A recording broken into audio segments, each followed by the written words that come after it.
नमस्कार दोस्तों, welcome to my YouTube channel SSC अनकर्ड। इस वीडियो में दोस्तों हम बात करेंगे आईवीएसीआईओ जो ग्रेड सेकंड था उसका मेरा 25 तारीख को इंटरव्यू था। जो उस दिन टोटल 50 कैंडिडेट थे, एक बैच में टोटल 50 कैंडिडेट थे और एक दिन में टोटल 50 कैंडिडेट का इंटरव्यू था। मेरा जो नंबर था इंटरव्यू का वो लास्ट में आया था, लगभग शाम ही हो गए थे, 5 बज गए थे, तब मेरा नंबर आया था इंटरव्यू के लिए।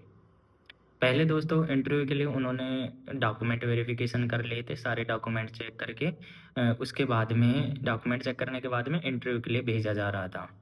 तो दोस्तों पहले जैसे मैं पूरा तैयार होके गया था, वैसे इतना घबराहट तो नहीं थी क्योंकि जब अपने पास कुछ होता है जैसे जॉब थी तो मैं इतना घबरा भी नहीं रहा था, जो होगा वो देख लेंगे।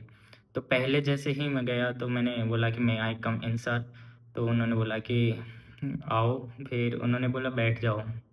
फिर बैठने के लिए जैसे ही उन्होंने बोला तो मैंने बोला थैंक यू सर। तो पहले उन्होंने पूछा कि आप इंटरव्यू कौन-सी लैंग्वेज में दोगे? तो मैंने बोला कि सर मैं हिंदी में दूँगा। तो वो बोले कि इस इंग्लिश में क्यों नहीं दे सकते? इस डिपार्टमेंट में तो इंग्लिश में काम होगा, आप कैसे काम करेंगे?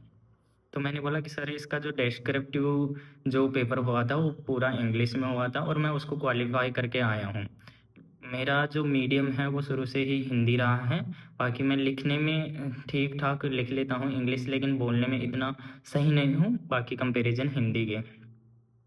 हिंदी अच्छी बोल सकता हूँ, अंग्रेज़ी इतना अच्छा नहीं आता मुझे। फिर उन्होंने वैसे मेरे से डायरेक्ट इंट्रो नहीं पूछा, फिर मैंने थोड़ा-सा मेरा इंट्रो दिया कि जो भी मेरा इंट्रो था, वो बेसिकली सभी देते हैं, वो मैंने अपना इंट्रो दे दिया। फिर उन्होंने पूछा कि आपने ग्रेजुएशन में कौन-कौन सी सब्जेक्ट है? तो मैंने ग्रेजुएशन के जो सब्जेक्ट है वो मैंने बता दी, जो मेरे पास इकोनॉमिक्स, पॉलिटिकल साइंस और ज्योग्राफी थी। तो पहला उनका क्वेश्चन था कि प्लेट टेक्टोनिक क्या होता है? तो प्लेट टेक्टोनिक दोस्तों मैंने जो रिप्लाई दिया मुझे एग्ज़ैक्ट पता नहीं था, लेकिन मैंने जो रिप्लाई दिया कि सर प्लेट टेक्टोनिक महासागरीय प्लेट है जिनकी वज़ह से जो महासागर है उनका विस्तार हुआ था और आज जो वर्तमान स्थिति है महासागरों की, वो प्लेट टेक्टोनिक की वज़ह से ही है। फिर उन्होंने दूसरा क्वेश्चन किया कि किन्हीं 3 चट्टानों के नाम बताइए। फिर मैंने 3 जो चट्टानें थी वो बताई, अवसादी, कायांत्री, आग्नेय चट्टानें। तो वो हँस के बोले कि मुझे भी पता नहीं है हिंदी में इनका एग्ज़ैक्टली क्या बोलते हैं इन चट्टानों को। मतलब उनको क्योंकि मैं राजस्थान से था और वो उड़िया थे, मतलब उनको हिंदी इतनी आती नहीं थी, तो ये थोड़ा मेरे लिए डिसएडवांटेज मैं मान रहा हूँ कि इंग्लिश में होता तो और अच्छा कर पाता और उनके लिए भी थोड़ा अच्छा होता। तो उनको हिंदी इतना कंफर्टेबल नहीं थे वो भी हिंदी में। फिर दूसरे वाले ने इकोनॉमिक्स से पूछा, दूसरा कैंडिडेट थे, 4 लोग थे पैनल में, तो 1 मैम थी। तो दूसरे वाले ने पूछा कि इकोनॉमिक्स से कि हाल ही में हिंडनबर्ग की 2 रिपोर्ट आई है। तो हिंडनबर्ग की 2 रिपोर्ट आई है, उनके बारे में आपको पता है? मैंने बोला कि हाँ सर पता है। तो बताइए पहली रिपोर्ट कौन-सी थी? तो मैंने बोला कि सर पहली रिपोर्ट जो अडानी समूह के बारे में आई थी, जो अडानी समूह ने शेयर मार्केट में इल्लीगली पैसा इन्वेस्ट कर रखा है, जिसकी वज़ह से शेयर मार्केट काफ़ी गिर गया था। तो मुझे पता है कि मैं करंट अफ़ेयर पढ़ाता हूँ, करंट अफ़ेयर की वीडियो डालता हूँ, तो मैं करंट अफ़ेयर से टच में था, तो मुझे पता था। फिर दूसरा रिपोर्ट मुझे इतना उस टाइम पता नहीं, लेकिन उन्होंने दूसरी रिपोर्ट के बारे में हिंट दे दिया कि दूसरी रिपोर्ट महादेवपुरी बुझे है जो सेबी की चीफ है, उससे रिलेटेड है। तब मैं समझ गया था। फिर मैंने उसका आंसर दिया कि मगर सर माधवपुरी जो बुझ है सेबी की चीफ, उसने विदेशों में अडानी की जो कंपनी है उनमें इल्लीगली पैसा इन्वेस्ट कर रखा है। लेकिन इस रिपोर्ट का जो दूसरी बार रिपोर्ट आई उसका शेयर मार्केट में इतना ज़्यादा इफ़ेक्ट नहीं पड़ा है और इंडिया ने इस रिपोर्ट को नकारा है। ये चीज़ मैंने उसको बोला, फिर मतलब सर को बोला, फिर उसके बाद में उन्होंने मतलब कुछ नहीं बोला, दूसरे ने पूछा फिर क्वेश्चन, मैम ने पूछा। मैम सभी जो इंटरव्यू दे रहे थे वो सभी ये बोल रहे थे कि मैम सबसे टफ क्वेश्चन पूछ रही है और रियल में पूछा भी टफ ही था। खैर पहला क्वेश्चन तो मुझे पता था, पहला मैम ने पूछा कि पाक स्ट्रेट क्या है? तो मैंने बोला कि मैम पाक स्ट्रेट श्रीलंका और इंडिया को कनेक्ट कर रहा है। और फिर उसने दूसरा पूछा मैम ने कि इंडिया के मैप में ही श्रीलंका को क्यों दिखाते हैं? बाकी कंट्रीज़ के मैप में किसी अदर कंट्री को नहीं दिखाते हैं, लेकिन हम इंडिया के मैप में श्रीलंका को क्यों शो करते हैं?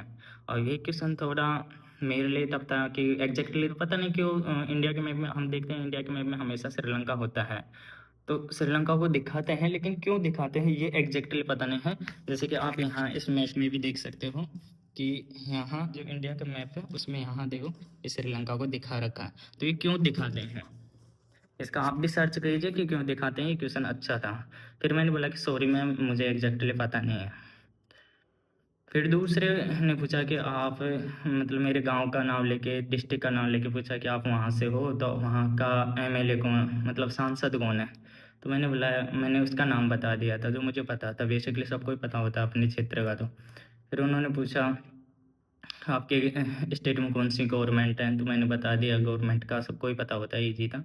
फिर उन्होंने पूछा कि कैसी गवर्नमेंट काम कर रही है, कितने क्या किया आपकी गवर्नमेंट ने किससे। तो मैंने अपने गवर्नमेंट जो किया है अच्छा कार्य कुछ, क्योंकि हमें पॉजिटिव रहना है और पॉजिटिव ही चीज़ बतानी है पैनल में।